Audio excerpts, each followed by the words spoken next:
Greetings and welcome back to another episode of the Daily Run, and today we're playing as Maggie. One of the things I really like in Isaac is its lightning engine, and when you can see the fireflies kind of floating around, or maybe when you can see that gloomy fire just emitting light in the background, it's a very engaging experience, and I really like it when you actually have the chance to see it. Sadly, because of how the game works, most of its areas are light, and the only way this is pronounced is when you have the Curse of Darkness. And in my opinion, the Curse of Darkness kind of overshadows the pretty lightning effects that you can see and fireflies flying around the room, or maybe your tech laser emitting that light, just because it makes enemies harder to see, and because you have to focus on not getting hit.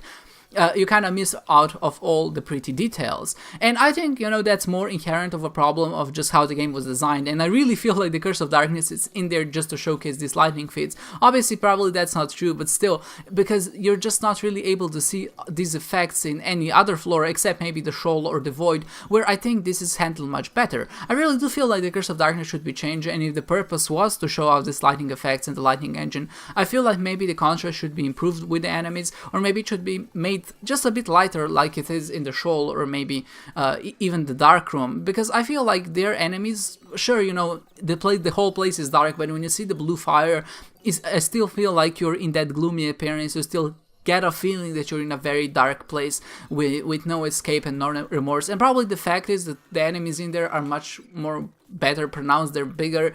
Most of the enemies have very well defined patterns, while a lot of enemies in the cellar or maybe even the basement are small enemies which you really can't tell. For example, you can't really even see the spiders in some cases. I really do think that detracts a lot from the experience.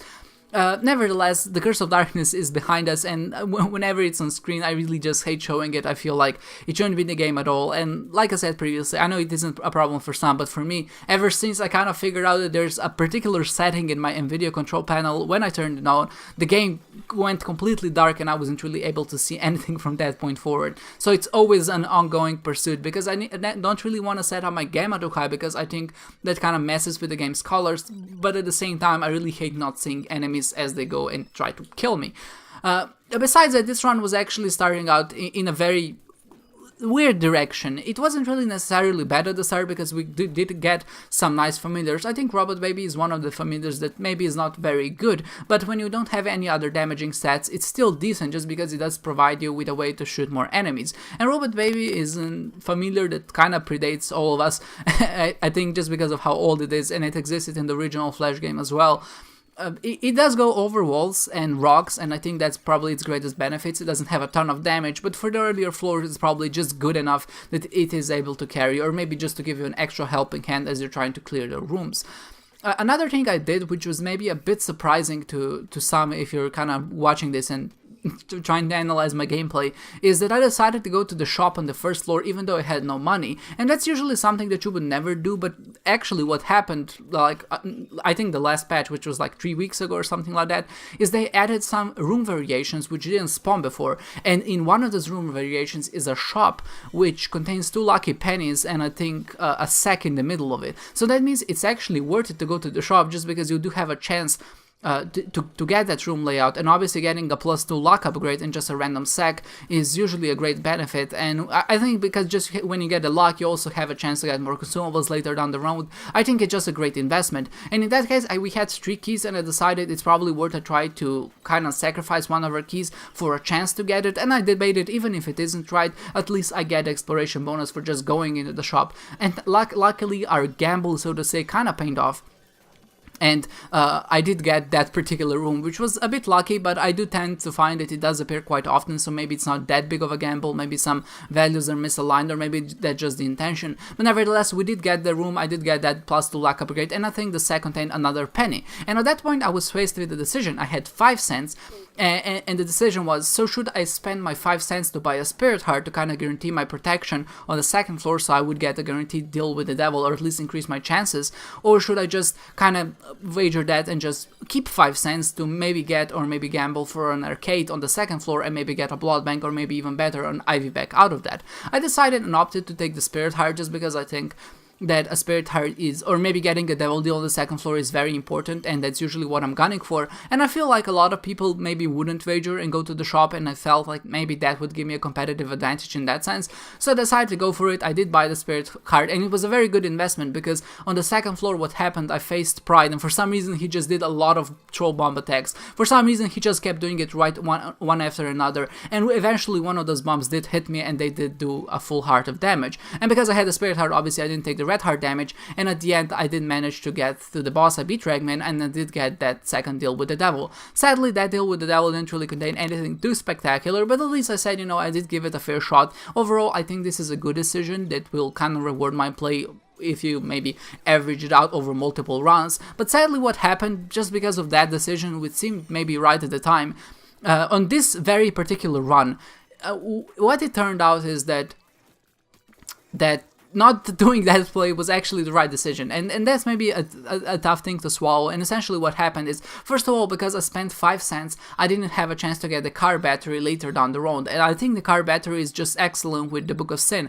The Book of Sin essentially does provide us with a way to get a lot of Spirit Hearts, but also a chance to get a lot of decent cards. I'm not sure if it has a chance of giving you runes. I think it does, but I'm not really sure, just because I didn't really see any of the runes at this particular run, and those are usually the details you're not really that focused on, I would say. But I think still that having an active item which gives you cards, or just any consumables in general, with card battery is usually like an optimal thing that you're gunning for.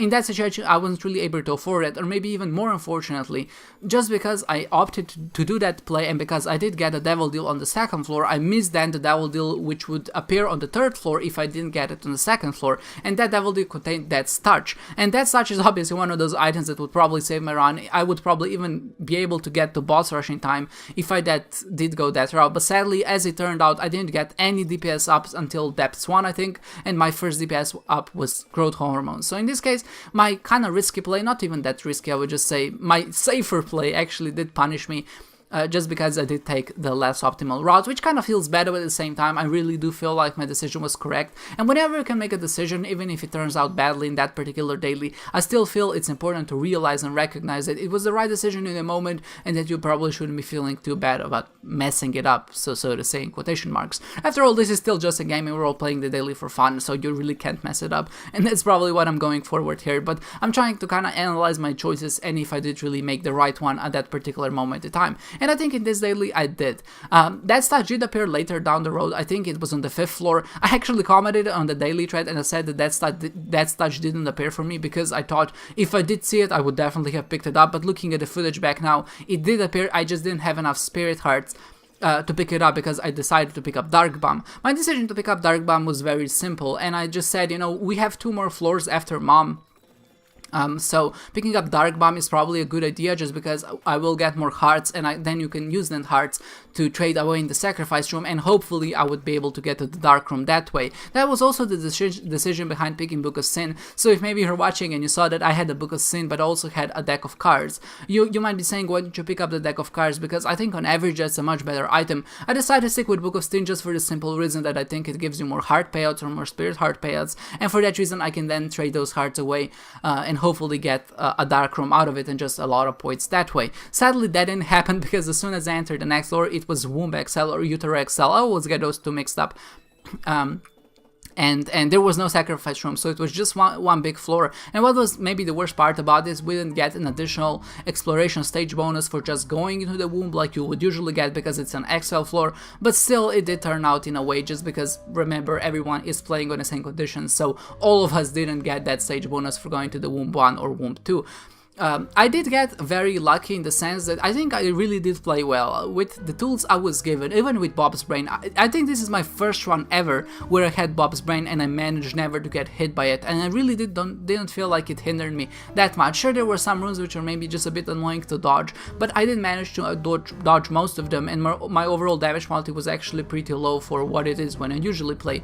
I think for how weak this daily was, I think I played very well, but sadly just because I didn't find those breaking runs, just because I did play maybe a bit too well on the second floor. I did miss that devil deal on the third floor, which kind of sealed my fate in this particular daily, and for that reason I think my score was kind of clamped to be in the top 150. Of course, as the day goes on, more people will play, and definitely my score will drop, and I think there's like a equilibrium point. At a certain rank you kind of rise above, and at a certain rank there's like a point where people will overshoot you and you will drop by a lot of ranks, and there are some ranks where you just kind of stay in the same place, and of course that depends on how high you are, or maybe how high your score is and how easy it is to achieve. But especially now, since a lot of people are doing their achievements, a lot of people are looking up the strategies, so you know, that's maybe kind of causes a bit of a score inflation overall, because people are trying to get those achievements. I'm not blaming anybody, obviously, I'm just kind of pointing out the obvious to kind of keep in mind, but nevertheless we did finish in a very good spot. Still, it's still 150th if you take out the cheaters, of course, and overall I'm really happy with my play, I'm really happy with my run. I hope you enjoyed this one, guys, and I hope to see you next time.